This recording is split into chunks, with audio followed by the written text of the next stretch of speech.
Here we go. We're going? Yeah, It's this happening. is real. This is happening, Motion. It's morning. It's a first Champs morning. This is a Champs morning. We're Champs morning, everyone. we're in the Four Seasons Hotel. Of course we are. Yes.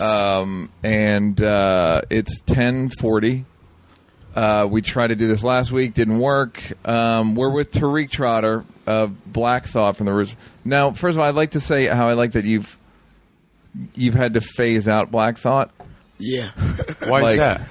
Because it's just no one. NBC doesn't want nobody named Black Thought. To be The honest, Tonight Show featuring Black Thought? Yeah, to it's be like honest, that's kind of what I figured. yeah, it's like yeah. I was just thinking about that on the walk from my car here, which is like the Roots is the Tonight Show's band. It's like does it feel like the biggest full circle of hip hop possible?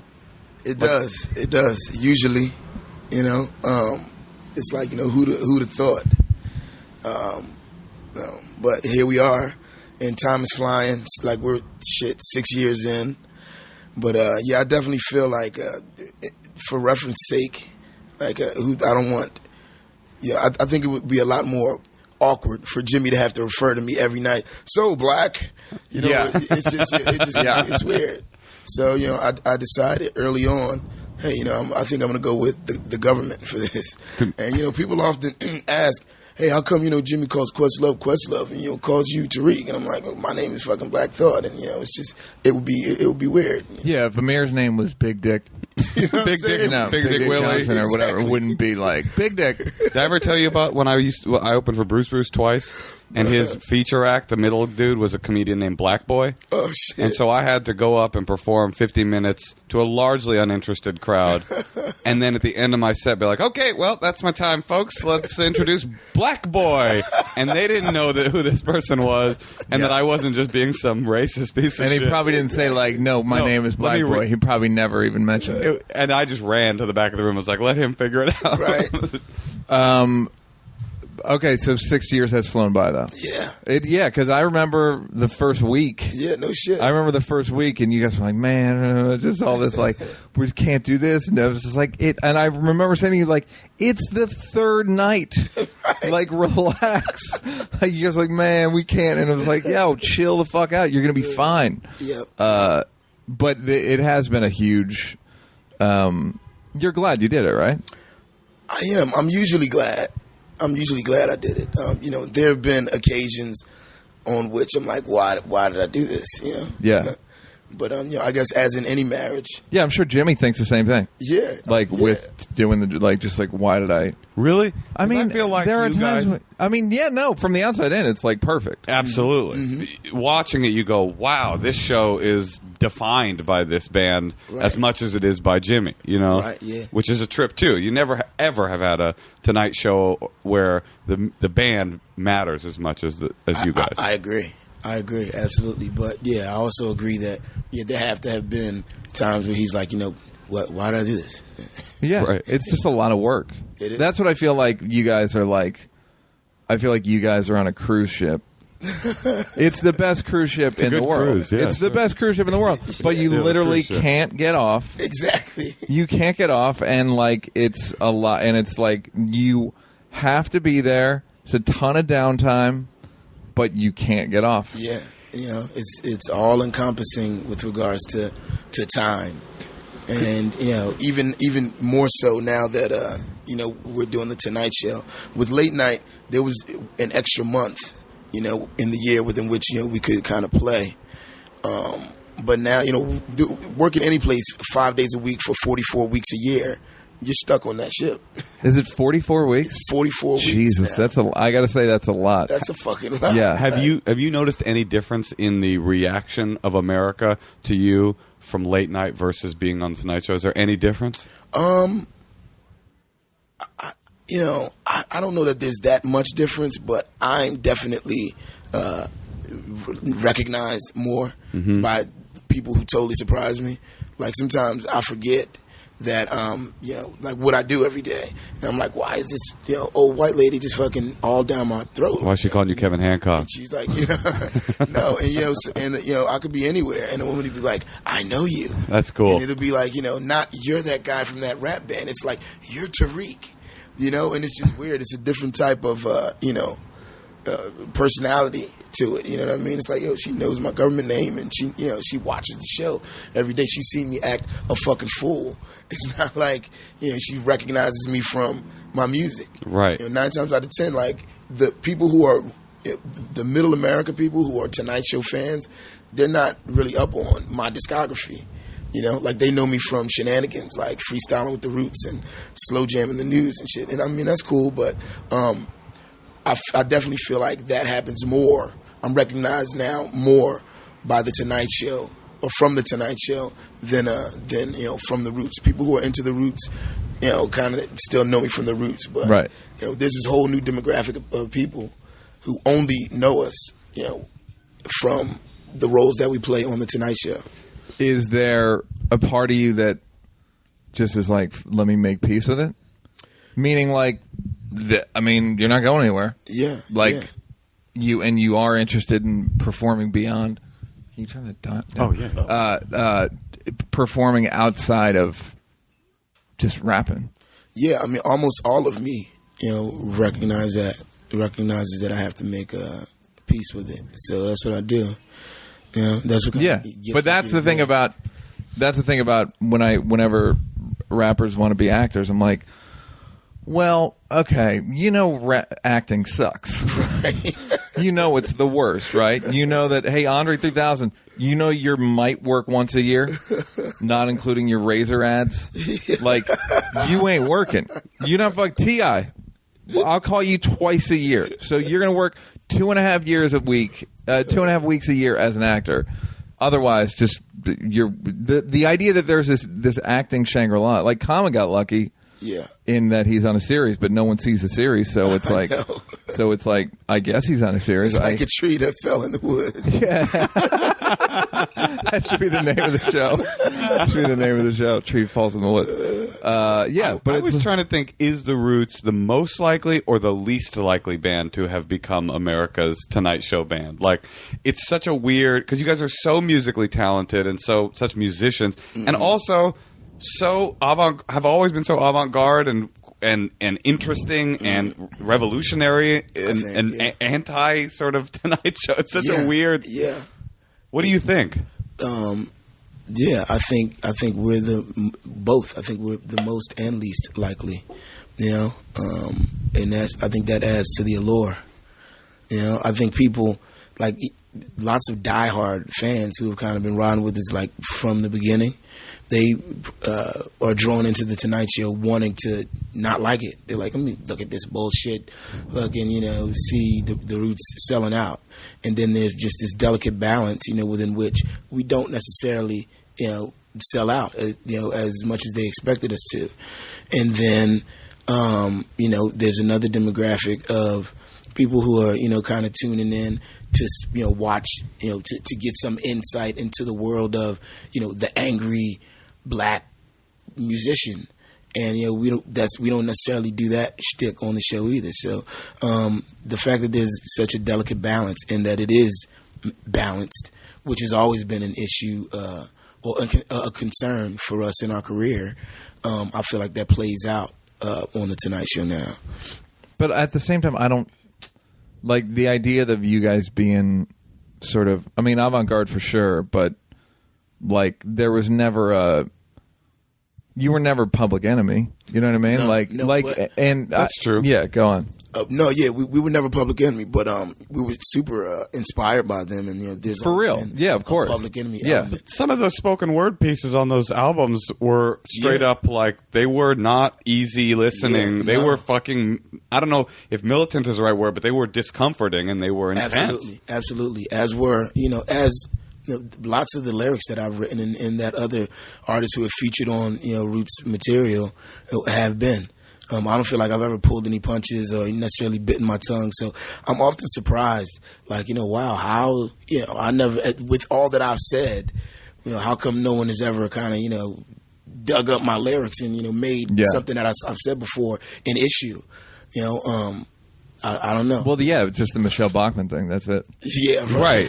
And that wasn't even a lyric. Right, yeah. And that's Amir's fault anyway. Pretty much. Yeah, I'll go on record, and I know we're in your hotel room, but I will say, so this will seem like I'm sweating you, but I think you're one of the best of all time. Thank you. Oh yeah, you are great. There's no You're question in my mind. You're one of the best. Thank you. And the Roots in general are probably.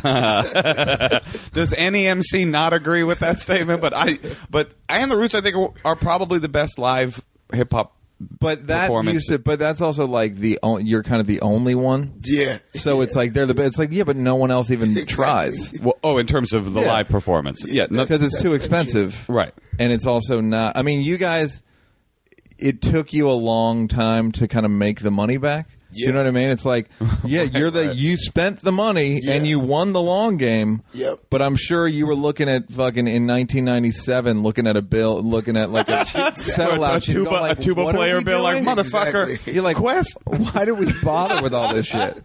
Like fucking, but it worked out. And that's the thing of like, that's where it's not surprising because you guys are the, like in terms of like, versatility, you can do any James and Amir and you and Kirk are like fucking great musicians, so it's not. Thank you. That's the thing that's not like.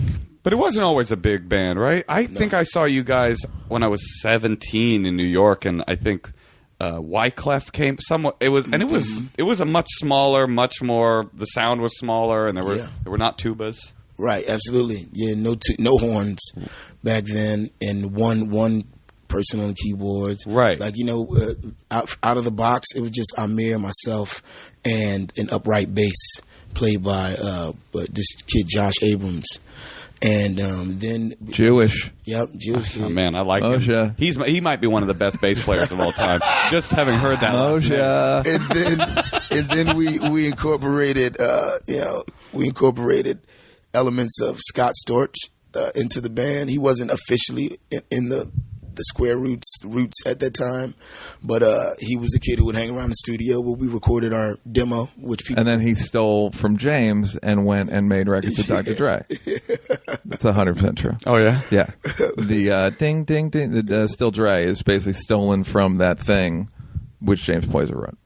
Anyhow, but doesn't get credit for it. So, anyhow, lots of James has done lots of shit, and not gotten credit for it, but we started off like really, really scaled down and just gradually added all these different elements into the band to kind of continually reinvent ourselves. And, it's like, just when you were going to give up on the Roots, we got a triangle now. We're just what hip-hop's been wanting. I bet y'all wondering who that is in the back. Exactly. Another white guy, just laying that groundwork for the Tonight Show. Like we got a white guy. Absolutely. I want to open that. Can you crack it a little bit? Okay, so let's go back. All right, so let's go because I've done some research, which is rare on this show. Mm-hmm. Grew up in Philly, and fairly rough family shit.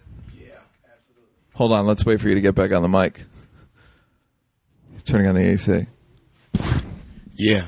All right, Philly, so and rough family. Yes. Specifically?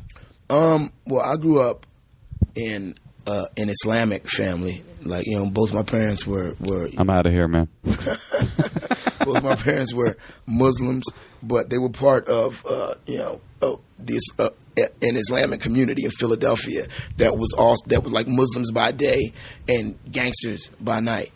So there's a book called Black Brothers Inc., which is based it's documentary information about the Philadelphia Black Mafia, and my father is mentioned in that book, and his the role that he played within that organization is mentioned, and there's mention of the demise that he met, which was he was murdered at the age of 26 or 27 when I was less than 2 years old, and from that point on. What sort of stuff were they into? Just regular hood, like just regular. Selling drugs, check in credit card fraud. My dad had this ring of, he was the head of a team that would rent luxury vehicles with checks. You could do all sorts of shit with checks back then, and he would just never return the cars and take them, sell them. Great. Baller shit. Yeah. I swear, I feel like Philadelphia, when there's dudes on this podcast from Philadelphia, it is the most intense shit that I hear. Like, when Keith Robbins, right? It's always like, Philadelphia seems like the pinnacle of like, wow, that was fucked up. Well, it used to be in the late 80s. It was the murder capital of America. I mean, it was like the worst. I remember in Oakland when we were on the murder capital, all the kids would like celebrate and brag about it. Every year. You're like, we're the murder capital. Yeah, it's crazy, and that's it's weird, but whatever city is the current murder capital, of the moment, murder capital du jour, so to speak. They kind of big that up. Like, What a no, it's terrible really thing to stupid. big up. It's really stupid. Yeah, coming to you live from the studio. You know what I'm saying? Fucking murder capital. You bang bang boys. It's just weird, man. But it's sad, but true. So I grew up in a rough kind of way. And I have an older brother who spent a lot of time first in the youth homes and then later on in adult youth homes. Adult youth homes and shit. And, I've always been told you should do something with your life. Don't be like Tommy, who was my father. Don't be like Keith, who was my older brother. My brother and I have different fathers, but I guess like the arts kind of saved my life. Yeah, did it resonate? Were you consciously as a kid like, fuck that, I'm going to become an artist, or do you just stumble into music? No, I was always like, fuck that, I'm going to become an artist, but a visual artist. Mm-hmm. So like I went to art school, from the age of 4 or 5. On the weekends, on Saturdays, I had art school. In the summer, I had art camp. I was in the art club at my school and got to, do all sorts of special shit and miss classes. Sometimes, I would trade my phys ed, to go and do more art. So this, I knew by the time I was in, 5th or 6th grade, definitely that I was going to go to a high school of the arts. I just hadn't determined which one. So at that time, there were a few kind of artsy, high schools in Philly that I auditioned for, and I gained acceptance into all of them. But the high school for creative and performing arts, like the Fame Art School, was the one that was closest to where I lived. It was in my part of towns, which was South Philly. Who were you living with at this point? I was living with my grandmother, mostly. But I was living with my mom, too. But my mom at that time, that was crack rock 80s. And my mom, was messing with coke, and she just was unreliable. So I would stay with her sometimes, and other times when I needed a more stable situation, I would be staying with my grandmother. But it's weird. I've always had a job. I've never not had a job since I was in 2nd grade. 2nd grade? 2nd grade, I got my first job, and I've maintained employment since then. Well, what did you do in 2nd grade? I started out as a runner for this optical office where they would sell eyeglasses and repair eyeglasses. And I guess at the age of 6, I started wearing glasses, and it was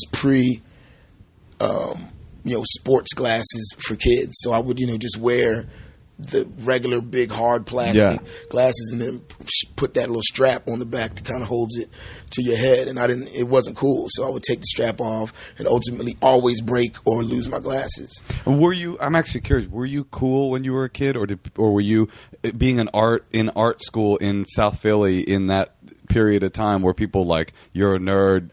What was the vibe? In retrospect, I always felt cool. I never, was made to feel like, the nerd. I always got girls, and I always could rap. Like I always rapped well. I guess from the age of 8 or 9. So that was always a factor, a reason. So you were an 8-year-old with a job. You were an MC, and you were getting pussy. I heard you had 2 kids by the age of 9. You had two kids. I was. Oh yeah, you were not. I'm sorry to forget. Right. You were also a visual artist. Yeah. Well. So how come you're more of a Casanova at 8 than most people? You drove a cab. 30? Yeah. The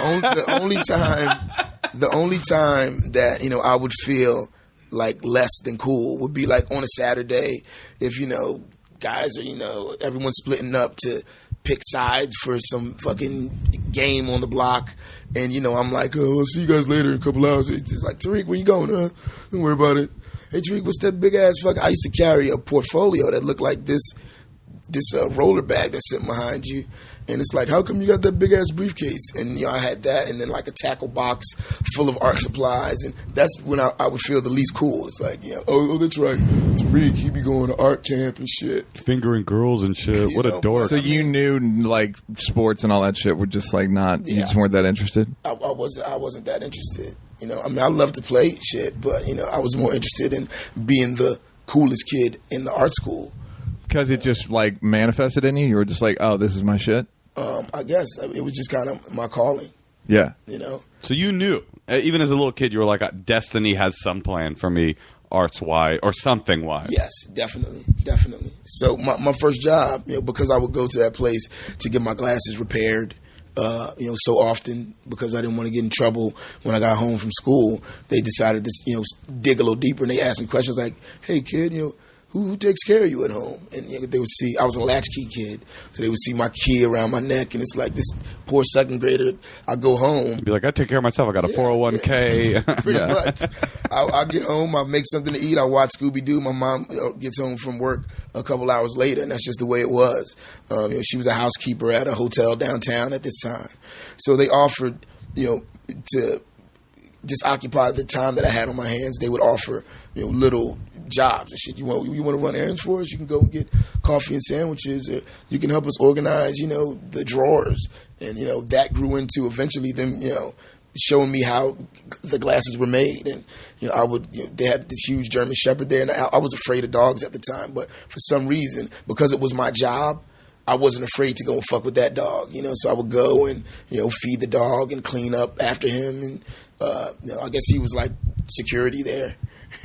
And, I eventually learned how to cut lenses, and it instilled in me a super strong work ethic. And that's kind of why I'm never late for shit now. Yeah. Why I take, my job and professionalism so seriously.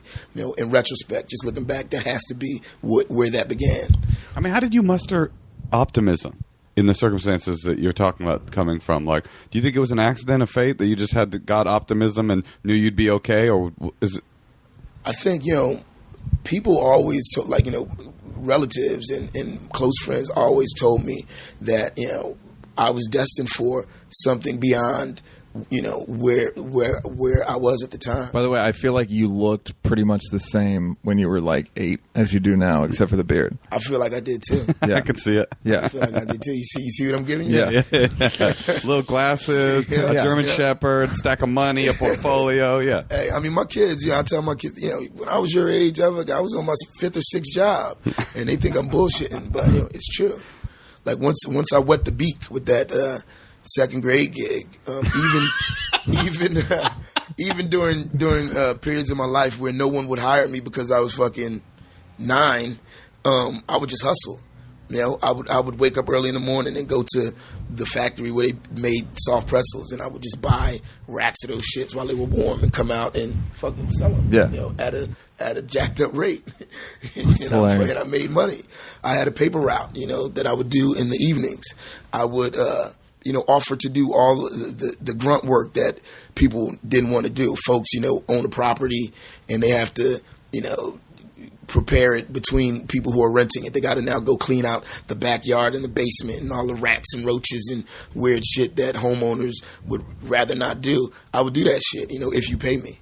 And the upside for me working at such a young age was that I just, if there was ever something that I didn't want to do or that I didn't agree with, I would just leave. I would just, there's no paper trail. Yeah, you're 9. There's no way to get in touch with you. I'm out of here. This is where I draw the line. There's no way to get in touch with you. Yeah, you don't have a phone. No one had a phone back then. No one had phones. That's funny. Okay, so that's an interesting question. So do you feel like the self-sufficiency thing was both being sort of encouraged by relatives and also feeling like, well, I have to anyway? Yeah. Like I have to just because my dad's gone and my mom's unreliable?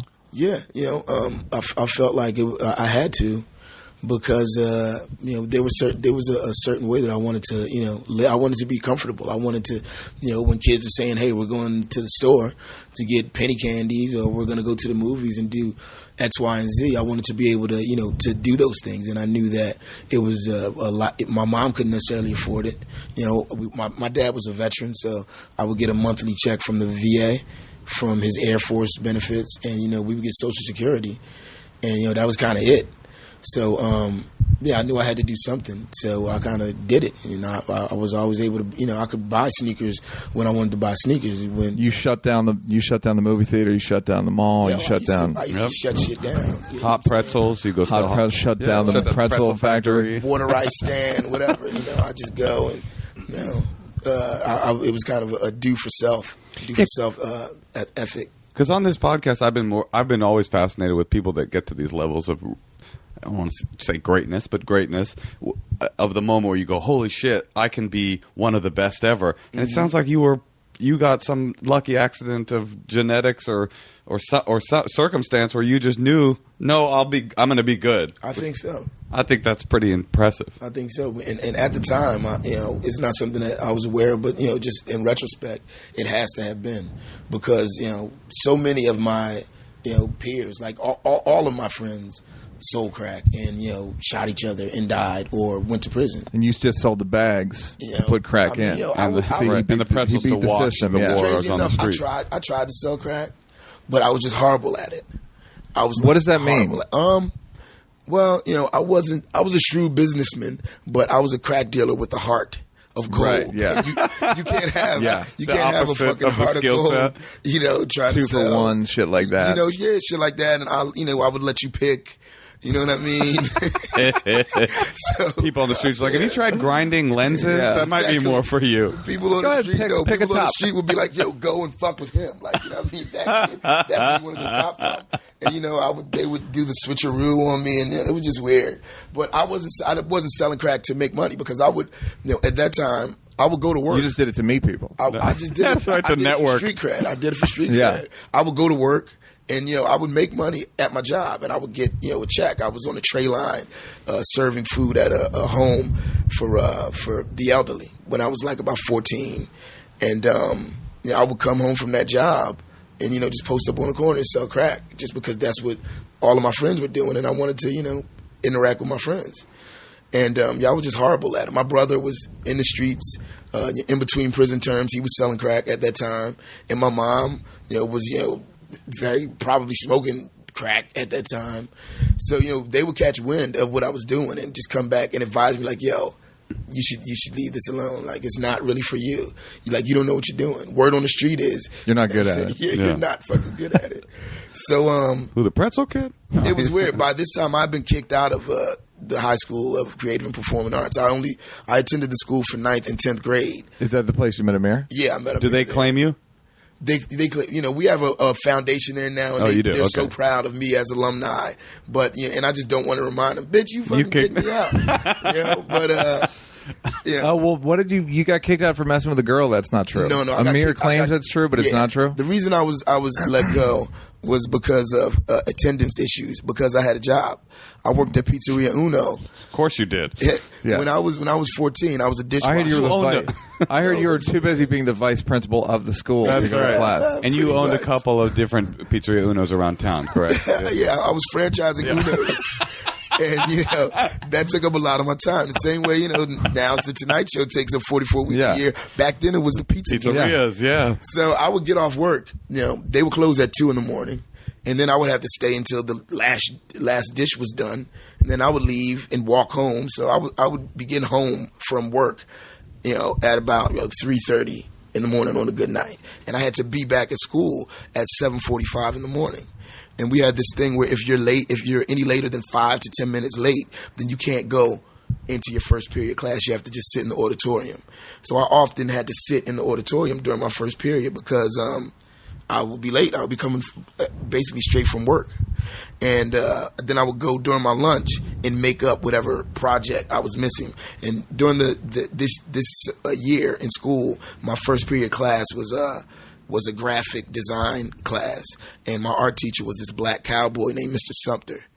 and Mr. Sumner would walk around the hallways with his arms folded, with the huge, 10-gallon hat on and some pointy ass cowboy boots and the fucking big huge belt. Like he was everything but the horse.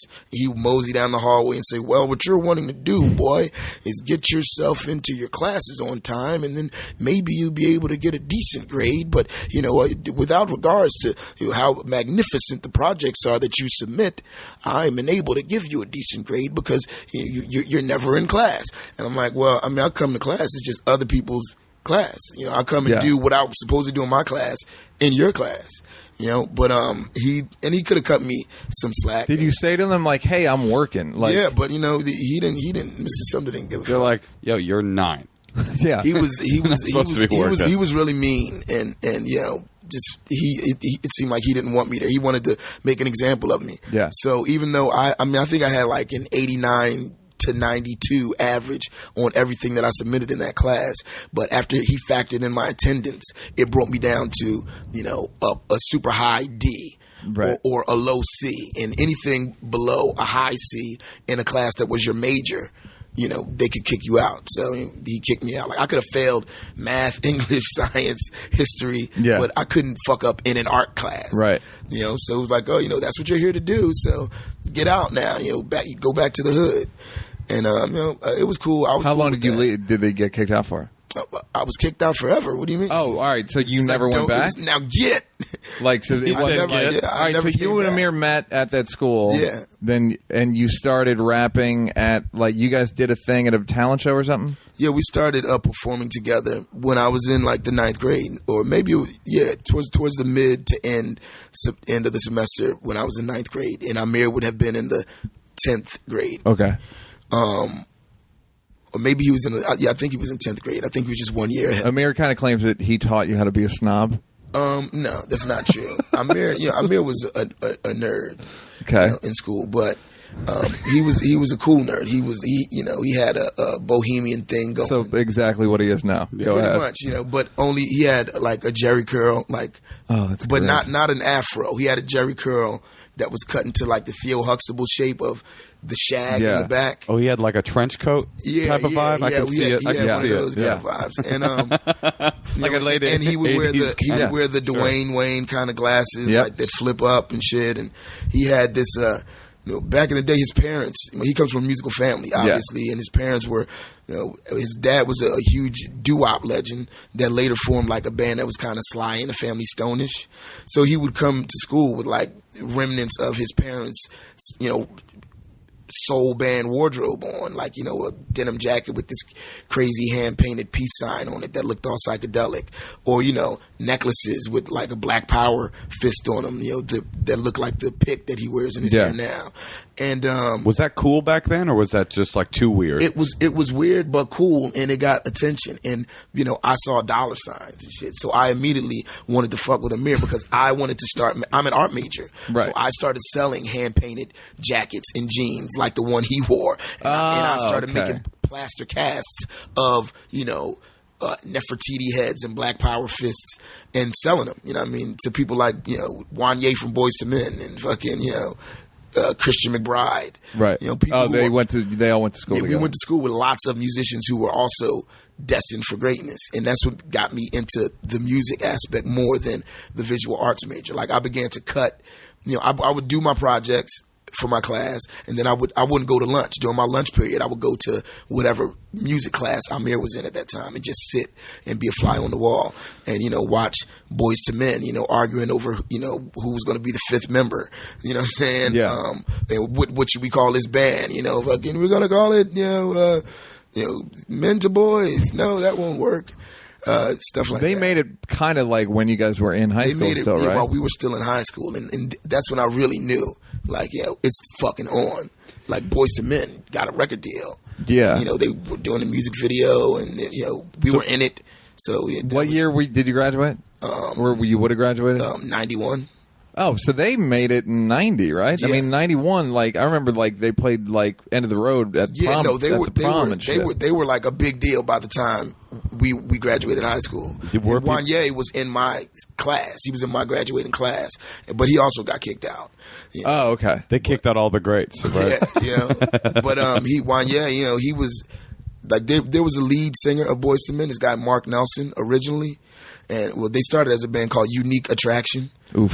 And there was Boyz II Men, if I'd never heard of it, like, oof. There was some changing of members, and Mark Nelson, his mom had brief fame in the music industry at some point, and she advised him against fucking with that group of guys. She was like, you're Mark Nelson, one of the great managers of all time. Yeah. So Mark Nelson's mom. Yeah, he left the band, and that's when kind of Wanye kind of came into the forefront. Wanye and Nate, and each member had to kind of get his chops up enough to have been the lead singer of Boyz II Men, and that's why they're so dope now. The original song was called "It's So Hard to Say Goodbye to Mark Nelson." I don't know if you know that. A lot of people, that's a rare. Funny, that's an unknown fact. And they sold 100 million records, right? Yeah, They were the biggest thing ever. The biggest selling, But they're the biggest sold selling boy 100 band of all time. Yeah, Is that right? 100 million records. Yeah. Now, did that mythology canonize itself in Well, Philadelphia? I used to hear that Did they weren't everybody that. freak out? Once they started making it, they were like, with you guys. Oh, really? Well, they were just a kind of way with the world. They were fucking balling on a different level. Yeah. And they were still, teenagers. Yeah. You couldn't have expected them to have this sort of maturity or humility, about it. It was like, and they were, if I was fucked up, financially, Boyz II Men was fucked up. Okay. Like they really, if anyone deserved a break, it was Nate. And Right. Wanye and Mike, their backgrounds. their backgrounds were just as bad as mine, if not worse. And I felt like if these kids can make it, really, literally anyone. Well, that's what I was saying. Was Philadelphia all of a sudden like, oh shit, anyone can do this? I don't know if Philadelphia became that way, but our school, Your school definitely did. became That's that a way. trip. And many people did make it, and like Christian McBride, he graduated at the age of 15 or 16. He was like just a genius and this brilliant musician, and he's gone on to arguably one of the best jazz bass players ever. And Joey DeFrancesco, he was playing with Miles Davis after school.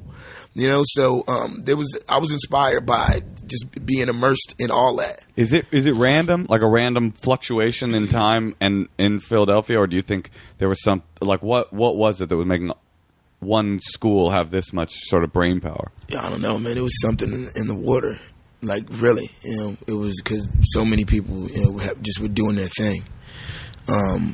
I'm sure like Malcolm Gladwell could figure it out. Right. I mean, it's like comedy. How there'll be a class of people from a city, and all of a sudden, all these people are funny from this city, and then the next generation is like, well, there's no one there. But Gladwell would be able to figure it out based on when we all were born, and he'd be able to do that math. The pretzel factor. Okay, so then what did you and Amir do? You saw that and were like, okay. We were like, yo, we gotta fucking do something. So were you guys getting better, more professional, doing more shows? We were. Well, there was this huge annual production that the school put on called Sentimental Journey, and we get ready for Sentimental Journey every year, and you would kind of go up against whoever was the hot act in the school, and that would always mean the Roots and Boyz II Men, or whatever we were calling ourselves at the time, and whatever they were calling themselves, and it just we started playing like the talent show circuit in Philadelphia. We would go to other schools and play against their artists. If they would allow outside students to compete, we would go and compete, and we would always try and just do something really big, make a grand entrance, and we would always catch people off guard with the fact that we were live instrumentation, and Amir would walk through the audience playing the drums, and we would follow him looking really weird, and it was always eye catching and ear catching,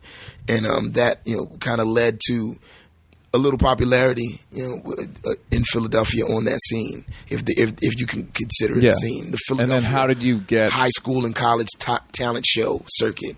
How did you get from there to doing shows and getting a record deal and all that? Well, when I was selling crack poorly, I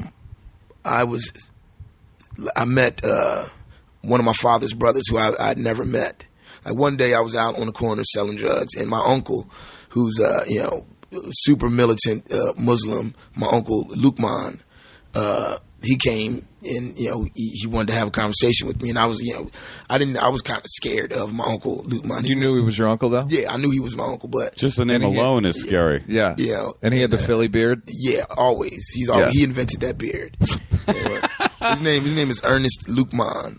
He would sit you down. So there is like a Muslim tinge to that beard? Yeah, absolutely. Okay. Absolutely. Because there's like a specific dude in Philly who wears a beard That's like interesting. that. So he would sit you down and he would say, "Look, man, you got to get your shit together." Look, man, it's not working, man. You're after this the crack game is not for you, man.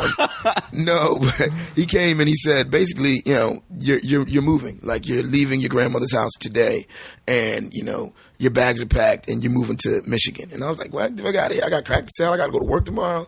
And he was like, no, you're moving. And he, made an offer that I couldn't refuse. And the way that, he and my father would make offers to people back in the day. And it was like, I knew he was serious. It was like, fucking either I'm taking you out of this element right now, or I would rather just take you out, period.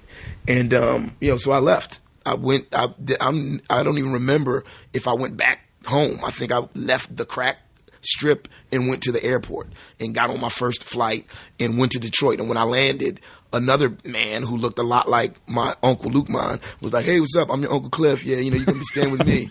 And I was like, fuck, this shit is crazy. You're 16? I was like 14. I was 15. Okay. I love that Lukman's offer to get you off of the streets was to send you to Detroit. Yeah, right. I mean, we're going to get you into safety. In his defense, it wasn't Detroit. It was the suburbs. It was Southfield, Michigan. Got it. And Southfield, now Southfield is kind of the hood, but back then it wasn't.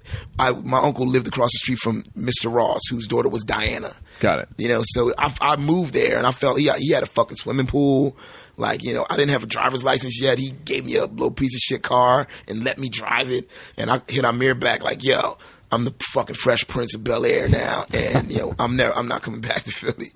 And Amir, he had no idea that I had moved. Like, we would pool our resources and pay for studio time at great expense.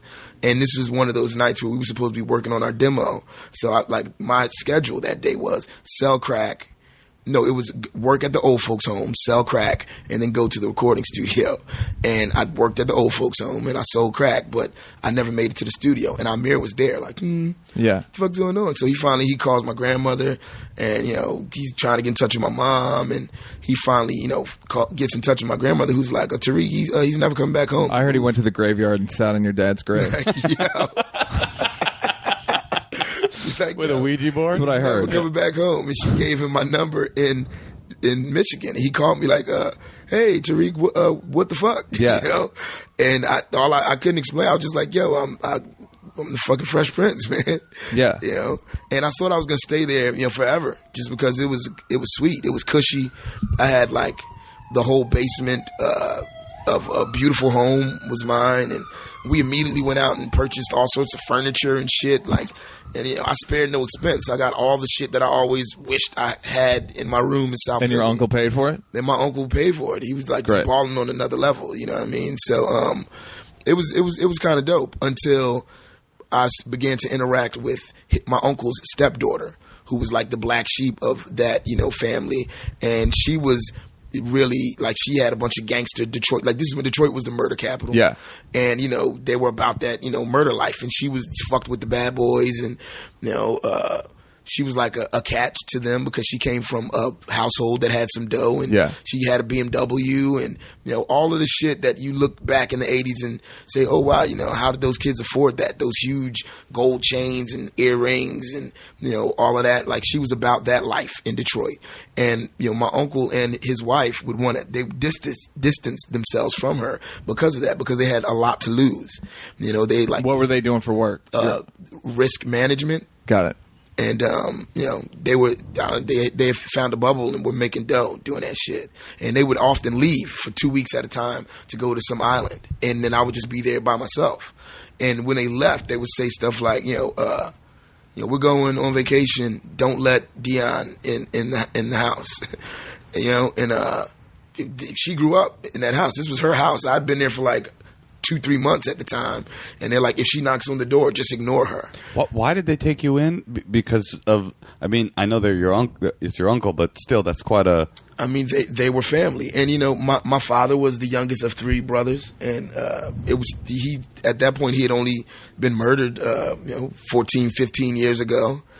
So there was I guess they had a soft spot, and they took me in, and I mean I did them dirty. Like I would steal shit from them, and fucking they would get nice mail order clothing and shit that my uncle would order, and I would just open the shit up, and it would be something that if I couldn't do anything with it, I would trash it, or I would keep it and just wear it to school. And he'd be like, "Hey, I ordered some polka dot suspenders, Tariq. Have you seen those?" And I'd be like, "Nah, what you talking about? Fuck out of here." And I would have them. I was a pretty bad kid and shit. Just like you just didn't know any better? I was a fucking scorpion. Yeah. You heard the story of the fucking frog and the scorpion, right? Yeah. I was a scorpion. It's like, I take shit. And, I had explicit instructions never to let my cousin, who was my uncle's stepdaughter, into her home. So she would often be there, and if they weren't home, I would just be at the door like, I can't let you in. Like, I'm not fucking this up for myself. Yeah. So, the one thing I never did was let her in when they had advised me not to. And, she hated me for that. So, times when she was allowed in the house, there was a super, super tension that you could cut with a knife in the air. And one day she tried to cut the tension with a knife. And it was on Thanksgiving, and I was like, I always could cook really well, so I think I was like showing my uncle and aunt some recipes for the meal. Of course you were. Wow, how come? Yeah. Of course you're a chef. By that time, I worked in mad fucking restaurants, so I was like showing them how to fucking cook something, and she just thought, he swears he's the shit in here, with his cooking ass, and she grabbed one of these knives and tried to stab me. And Literally came at lunged at you with the knife. By fractions of an inch. And before my uncle was able to separate us, and her shank game was kind of weak. It was it was weak. It was on point, but not on point enough. Luckily, Did she yell anything as she was doing it? Because that's what I'm always like. Ah, right. Yeah, was it like? I think she said motherfucker. Yeah, and you're the turkey. She lunged right. She lunged on fucker. It was like motherfucker. Yeah. Apropos of nothing. You didn't explain any. It was just like you were like, so you put a nice brine, a brown sugar, and rosemary. Exactly. Motherfucker. Exactly like that. And I'm like, whoa. And I fucking. To this day, I have PTSD, just from my neighborhood. There was always gunshots outside. Sometimes people will be shooting from your porch, And I heard you can't cook a turkey to this day. You're funny. So my reflexes were up to par. Luckily, so I was used to fearing that I'd be stabbed. I just out of nowhere. So when that day came and shit, I was able to just dodge enough, and I wasn't cut. But she was trying to take me out. That's crazy. It was crazy. So did you then leave Detroit? I then left Detroit. I left Detroit shortly after that. By your own. Yeah, I said, you know what? I have to come back to Philadelphia. It's less safe for me here now. If I'm going to get stabbed, it's going to be. But what a trip! Exactly. Thank God she went after you with a knife, or there wouldn't be the roots. Exactly. I mean, you'd be living in a basement somewhere in Detroit. We would still communicate, on the phone, and we would still work on music, but we just hadn't recorded stuff in many, many months because I was in Michigan at that time. And when my family agreed that I could move back to Philadelphia, the terms were I couldn't move back into the same neighborhood that I had been living in, which was South Philly, which was really crazy. So I had to move into an apartment that was over top of my grandparents. My father's parents owned a duplex that at one point my mother and I had lived in, and then we moved out and moved to the hood. So now this was my return back to that nice apartment. And the terms were I could live there rent free as long as I paid all my utilities, and as long as I applied to and was accepted to a college. Great. So I was like, man, that's nothing to you. I got a job. Yeah. I don't have to pay no rent and shit. I just I pay my phone bill, my electric bill, and just ball. I'll commute to school. So for a long time, I commuted from this part of the city known as Mount Airy to 30, 40 minutes away to South Philly because I felt comfortable going to South Philly High because that's where I grew up. But that high school was like East Side High on Lean On Me. And, folks would get shot at their lockers. And, you know, you could get into an argument with someone who would come back to school the next day and kill you. You know, so I didn't stay there very long, you know what I mean? Because I guess I wasn't meant to. So after a semester or so back at South Philly High, something said, you know, I should just transfer to the high school that was closer to where I was living now, and that was Germantown, and that also happened to be my father's high school alma mater, and you know it was sentimental value and sentimental journey. Yeah, it was a sentimental journey, and I went back to Germantown. So like my last semester of 11, like the last month or so of 11th grade, and then the whole year of 12th grade, I went to Germantown High. But also during the last month of 11th grade, when I come back from Detroit, that's when my mother was murdered. You know, so that was just some crazy life-changing shit, and you know, just another blow that I was. Yeah, did you at that point were you so rough and like callous that you were just like fuck? All right, like you kind of almost took it in stride, or was it like I was heartbreaking? I mean, it was both. I took it in stride because, you know, so I lost so many people, you know, so many relatives, so many friends. You know, you ask what's up with them one day, and then someone who, you know, who knows is like, oh, you didn't hear? You know, like that person is dead. Somebody fucking, you know, put him in the trunk of a car, or that kid got his head chopped off. That kid was, you know, they tied him up on the train track. Like this is shit that was a reality. Yeah. I was definitely callous and, you know, jaded, and I was kind of so over my mom being a drug addict anyway, and we would often have to go and find her. You know, she would disappear for a couple of days, and you start looking in at the precinct, and then, you know, you go to the hospitals, and then, you know, the natural progression is you start searching the morgues. And, you know, this particular time, we went from, you know, the jail to the hospital and to the morgue, and there was an unidentified body that was there, and it happened to have been my mother.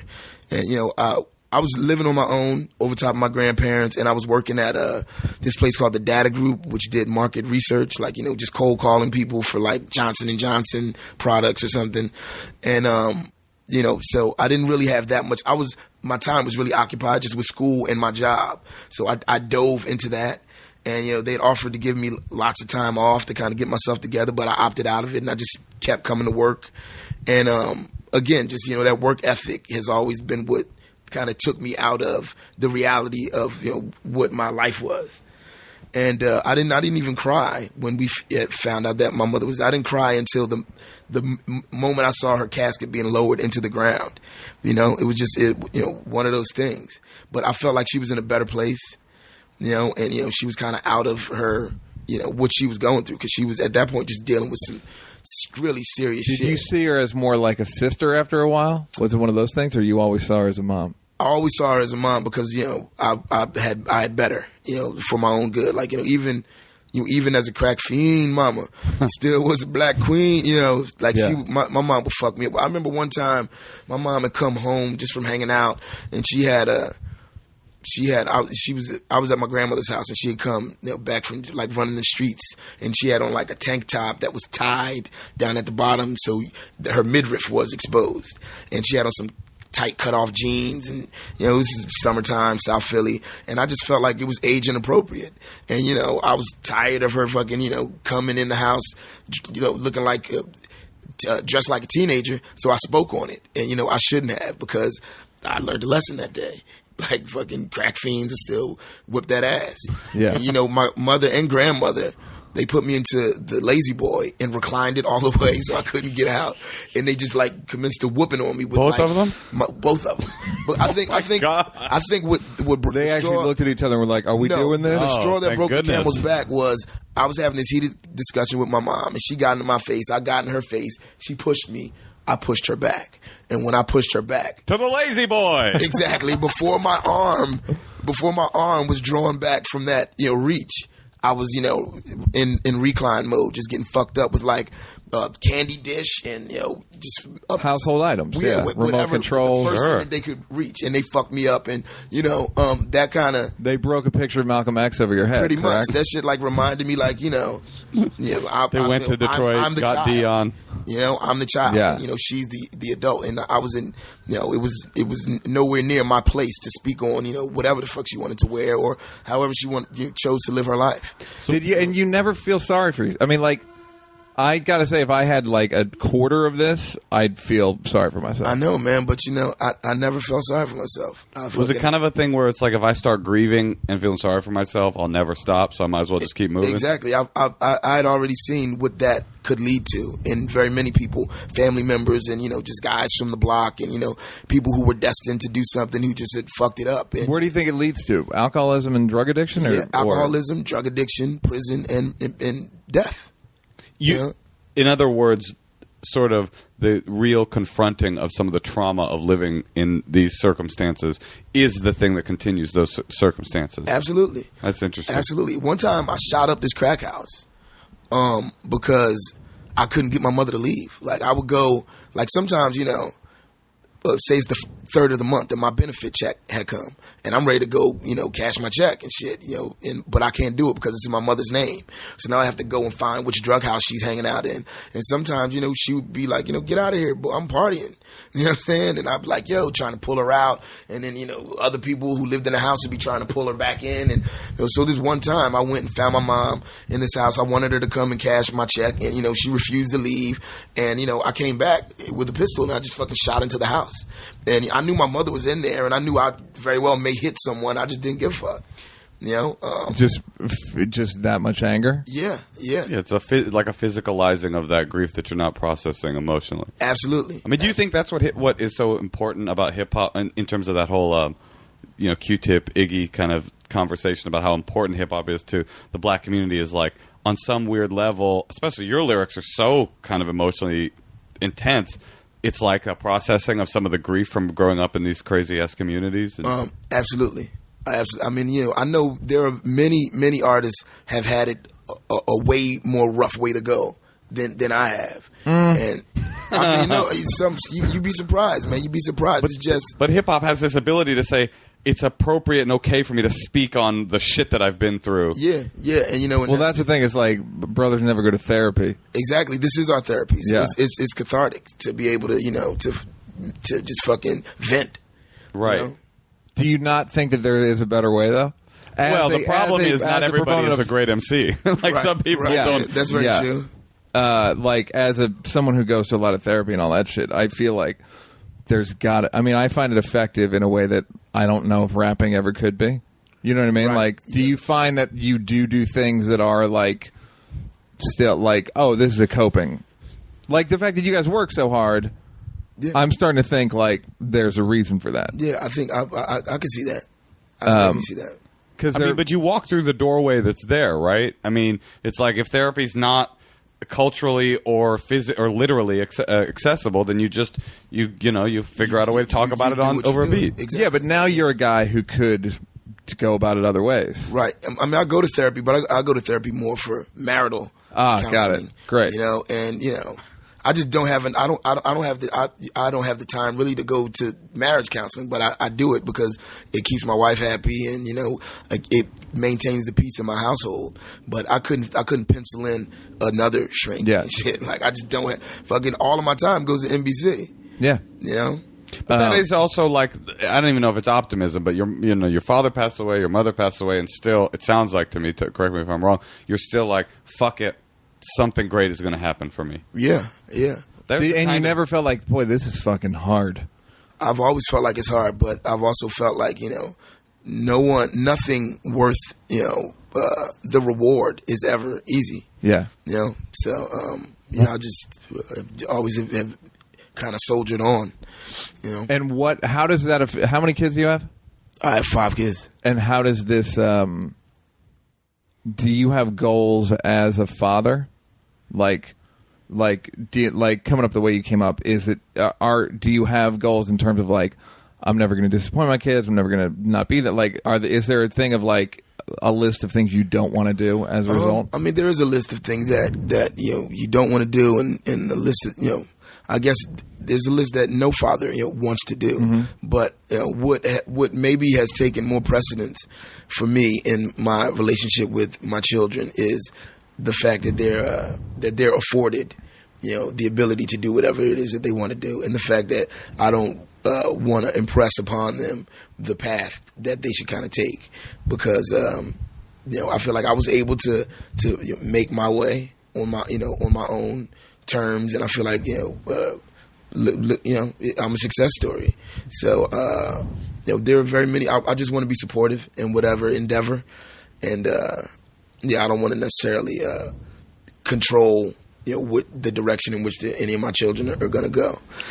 So you just make sure you can pay for it and I take make care sure of it. that I can pay my child support, and I can pay all my bills, and if there's something that my kids want to do, go out for this team or this group or whatever, I'm able to do that and be supportive. So, do you like the music that your kids listen to? No, my kids listen to shit music. But yeah, I don't have that much time for much of a family life. Very much of my family interaction consists of bringing them along, at whatever time is convenient for them to come to work with me. Because I always work. We're not at NBC. We're still the Roots, and we have very many gigs that are like locked in now, like annual reoccurring things that we do every year, and that eats up the remaining 8 weeks of the year that we have that we're not doing Fallon. So I mean it's a gift and a curse, But what have been like the highlight? What's your favorite moments of being in the Roots? One of my favorite moments of being in the Roots is crazy. It's there's a festival in Copenhagen, Denmark called Roskilde, and we mispronounce it. We call it Roskilde. So the Roskilde Festival, it was one of the first huge music festivals that we played in Europe when we were this is '94. And we were played. And you guys are 3 years out of high school at that point. Yeah, and Wow. and we may have just signed our record deal or not, because we started doing these festivals before we had a deal. So we're doing Just by word of mouth kind of thing? by word of mouth, and we were becoming so popular playing on the street in Philly that folks would approach us and offer us random gigs, and one of those people who approached us was a guy who was a jazz bassist who was like the poster child for this festival in Germany called the Merz Music Festival. And he was a Muslim. He went to the same temple as parents of Malik, who was another one of the MCs in the Roots. And he approached us and said, "Hey, I got this gig for you guys. It pays $4,000, and it's in Germany. You guys have to go to Germany to do it."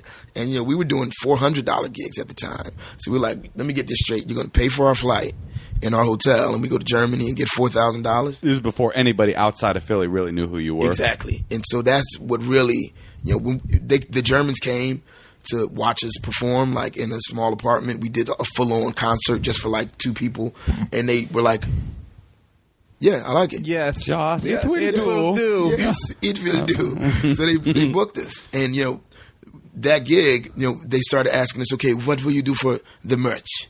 And we like, "What the fuck is merch?" The merchandise. What will you sell with the band name? You will have T-shirts. You will have a CD. Beer cozies. Right. Lampshades. Oh, no, not that. We decided that we had to record something so we could sell it at the merchandise tables. And that led to us going into the studio to record Organics, which was, the demo that we had never officially completed. So, we did this demo. Are you the Roots or are you the Square Roots We're at the that point? we're at the beginning of the recording process, we were still the Square Roots. And then when we came to the copyright stage, we realized that someone owned that name and we could not be called the Square Roots professionally. But strangely enough, on the record, I only refer to the Square Roots as the Roots. The Roots is a better name, too. The first song on the album is called The Roots Is Coming. And, then after we couldn't copyright the Square Roots, we were just like, yo, fuck it. Like, what do we call ourselves? Soulfish? Oh my No, God. let's just go with the roots. Sentimental expression. It just made the most sense, and I felt like that was something that was destined because there's no how it was. Serendipity was just on fucking fleek, Serendipity on fleek, straight up on a Tuesday. You know what I mean? Got the serendipity going up. So, we became the Roots and shit. And that CD, which was our demo, real fans consider that our first album. And all right, so when you went to Germany and did the show, were you guys, okay, that's what I wanted to ask. Did Amir growing up around performing and doing live shows with his parents, did that give you guys a leg up in terms of live performing? I feel like it did. I feel like Amir was the musical director of his family band. Yeah. He's always just had an eye for, the detail in a performance. Amir grew up, in a household that was very sheltered because he lived in a really fucked up neighborhood too. Like I don't know if you remember the Move incident in Philadelphia in 1985. That was Amir's street. Yeah. So he lived. What's the name of the documentary? I don't know. There's a documentary that's on Netflix about the Move house. In 1985. It was basically like a black separatist movement in Philly. Yeah. And they fucking dropped a bomb on it from a helicopter, from a police helicopter. And they destroyed an entire community, and that was the community that Amir lived in. So it was so much crazy shit going on outside of his house that his parents kept him in the house. Like, kept him locked in the house with gates on the windows, gates on the door. I would often stay over there. And when we're ready to leave, if you can't find the key to unlock the padlock of the gate, you're just fucking stuck in the house. Staying inside. Yeah, exactly. So he occupied himself, he would study Rolling Stone and Spin magazine and read every interview and watch. And he would practice his ass off. He would always have to practice every day. He practiced like his dad made him practice. He practiced as a music major in school all day, and then he got home, and I would call him at 4 in the afternoon, and his dad would be like, "Amir's practicing. Like, what the fuck are you doing? Don't call my house no more," and hang up. And Amir would study microfiche of the fucking, his favorite musicians, and he was always just super into the detail of the nuances of the recording and of the performance.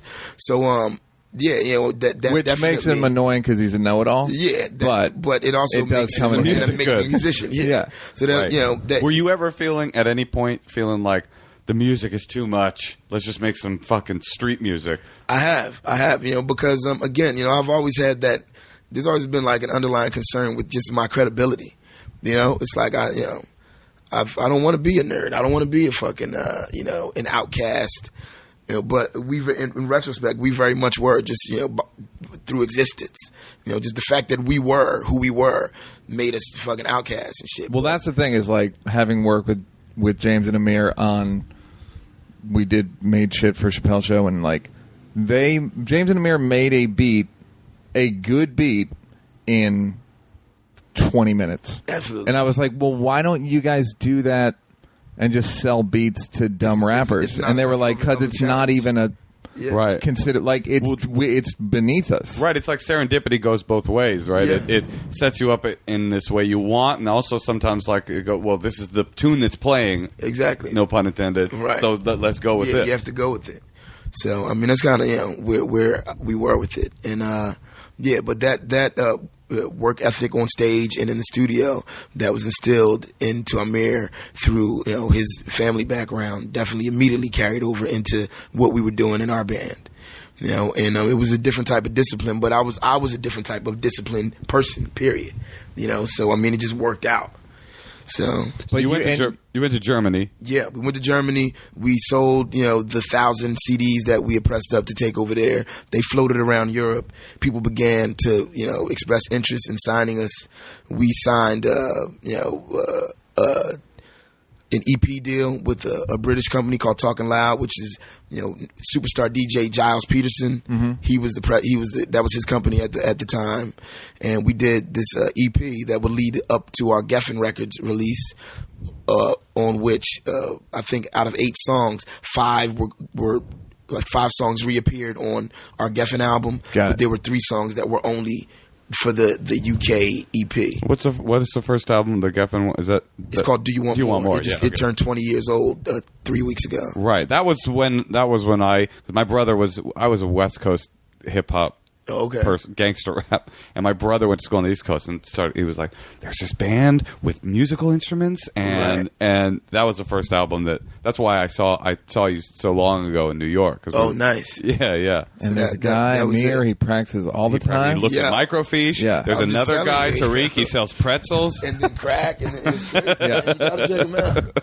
But that was already I'd sell a pretzel, and then I said, "You want some crack?" That was an intense record, right? There was a song on there where you guys do the same verse like 4 times, right? Yeah, like, it's a lazy afternoon, right? Oh, that's it. Yeah, I was so lazy that afternoon that we'll do it 4 times. He wrote one verse, man. I said, I'm gonna deliver this verse 3 different ways and shit. It was like fucking the way a chef would do like fucking crab 3 ways or something, right? Yeah. Okay, so then the band. All right. So the all the stuff about the band sort of succeeding is fairly well traveled, but I guess I'm curious about your relationship with Amir over the years, because I know you. I mean, it's like you guys are 25-year relationship is. Do you almost expect an ebb and flow? Yeah, I definitely expect it, and rightfully so, because that's we've ironed out all the kinks. We've kind of learned to coexist, peacefully and in fairly, So we rarely argue. Like Amir and I, we rarely disagree, just because we kind of know in the like when we're coming up with an idea. There's something in my sub-psyche that immediately knows whether or not Amir is going to fuck with this. And it works that way for him, too. So, the ideas that we present to one another as they relate to the roots, we're almost always on the same page. Because, we've gone through the whole fisticuffs and, just I bet. knock down, drag out arguments and shit before. So, there's, it's like we've already been counseled on it. So, just strangely enough, there is an ebb and flow. Like you figured out a way you can come to the compromise before you even. Yeah. Before you have to fight. You see what I just did there? You didn't even have to finish it. Yeah. Thank you. We do that. Yeah. And did you? Okay, so explain your influence on that whole movement in terms of Kanye, Kweli, Mos, all those guys. Like, so you guys were the first people. Were you the first people to sign from that group to get a deal? No. But we were the first people from that group to get, such a major deal. Like, we were on Geffen Records, which at the time was a pretty big deal. Yeah. It was a subsidiary that they called DGC. Like, it eventually became that, the David Geffen Company. Yeah. But so we having signed with Geffen Records, which we'd always dreamed that we would sign with Def Jam, and we were really close to signing with Def Jam out of the box. And then Mercury came with a sweet deal, and there was really sweet people there, and I really liked Mercury. I wanted to sign with Mercury, but then Geffen came just with a more lucrative deal business wise, so we took it. And I think the role that I played was. A lot of those guys came from places. Came from New York, and New York was the home of hip hop. Excluding Common, who Common already had his deal, I guess around the same time as us. He was coming from Chicago, which is a little different. But a lot of those guys who were from New York, I saw them as definitely my friends, my peers, but always as a threat. So I think they. Like my peers in the game kind of learned early on that I intended to be a force to be reckoned with, like no matter what. So I always took like the lyricism just really seriously, and always took being able to make up songs on the spot really seriously. And for a long time, a great portion of the Roots Live performance was improv. We would come out, and the guys would play something. I don't know what the fuck they're gonna play, and they don't know what I'm gonna say, but it becomes a concert, So I think I kind of raised the bar for my contemporaries, in that way. It was like, oh shit, like fucking maybe we could stand to be more, professional, and we could stand to, take our craft more seriously. And, I feel like that's the effect that, that I left. Was there a fashion influence also? I would like to think so now, but my fashion was whack back then.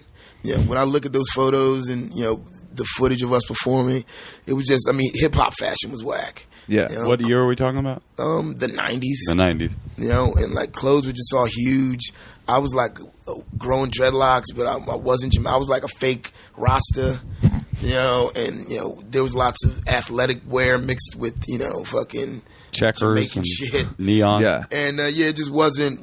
I don't think that we were the fashion influence. We've always been ugly and been a motley crew, but we kind of, the proof is in the pudding of the musicianship with us. Right? Do you feel like at this point, so you guys had a huge discography, you had the Tonight Show band, you got one of the best live shows in hip hop, if not the best, and you had a huge hit. Is there what's left for you musically that you haven't done that you wish you want to do? It seems like so much more. It's like, we still don't feel like we've arrived. There's so much more shit that I want to do, that Amir wants to do, that, now the other musicians who have come into the fold, want to do and are able to contribute, that, we just feel like this can't be the end of that stage of our lives. And that's why we devote so much time when we could very well just be chilling because we're tired from Fallon. We devote that time to recording more and performing more. And Amir is now, fucking DJs more than he does anything. And, I'm working on fashion shit, and I'm about to do a cooking show, and just so much more that I feel like we have to offer that doesn't necessarily fit within the Roots brand now. That's not necessarily music. Right, yeah, that's not necessarily music, and that's also music. Is Dion going to be your co-host for the cooking show? That would be funny. That would be amazing. Featuring Dion. If she tastes it and it's not good, she must. Exactly. At the end, and then it's like the dramatic motherfucker. Yeah, you just have to stay in there when she taste tests and she's got a knife. Like, you put white pepper in this shit? You motherfucker. Like, wait, no. Well, that's the benefit of being on Fallon. That's like your microphone's never been, your reach has never been greater. Right. I think it's magnified your reach by a factor of 5. Yeah. That's what's so interesting to me is like with the music being as subversive and sort of out of the box as it is and was, and that you can do a cooking show. It's that the crazy, Roots could have that even as an option. It's crazy, and that's what fucking amazes me, man. It never ceases to amaze me because I think like don't you know like what we do? Don't you know like who we are and what I say and But I guess at the end of the day. But I don't think that it's that simple. Yeah, meaning I don't think it's as simple as like, that's not what don't you know what I say? It's like, I'm with you 9 hours a day. Yeah. I know what you're like. Right. Like, it's not. You guys are not in person. There's what not. What is Jay-Z doing at the White House? Exactly. Like, compared to his discography, it's like this person should not be on the approved list. Exactly. In any government function. Maybe that's just the way things are now, or maybe that's I don't know what it is. It is, and I feel the same way. Because we're on that list too. Right. Obama. If you asked him who his band was, he would say the Roots. Right. And I just feel like that's I shouldn't be allowed to be that. Yeah. But fucking we are. Yep. From a basement in Detroit to the White House. Yeah. Well, that's fucking awesome, man. And it's it's a great story. It's a weirdly American story too. And I'm not a big America guy, but it's like what a weird kind of narrative arc. I know. It's fucking crazy. But it's also like what you guys. That's the you are one. You're all those things. Do you know what I mean? Like you are subversive, and you're also like a showman, and you like white people, and then you don't like white people. Right. Like, there's so many. It's multifaceted. It's not just like. It sounds like the through line though is work. Yeah. Absolutely. That's the most important thing. For me is work, and Thank God. Thank God for that. Right. Yeah, that's what I would say. It's like the key to the key to life is hard work, and that stinks. Yeah, Because hard work is fucking hard. Yeah. The key to some part of life. I mean, I know there are lazy people out there that are enjoying the fuck out of their lives. Yeah, I but know. they're just not doing anything with it. Yeah, but either. success is 90% predicated on hard work. It Right. is. It is. I agree. All right, so that's it, man. Cool, man. This Yeah. is dope. That was great, No, that man. was great, and I'm sure. I hope Amir learned some stuff because he wanted. He was like, just ask him this. He may not want to know, but yeah. So, all right, Amir, I hope you had fun. So listen, watch the Tonight Show. Yeah, watch Tonight Show every night at 11:35. Yeah, I'm gonna start calling myself Dr. Black on the Tonight Show. Now, Dr. Black. All right, peace, man.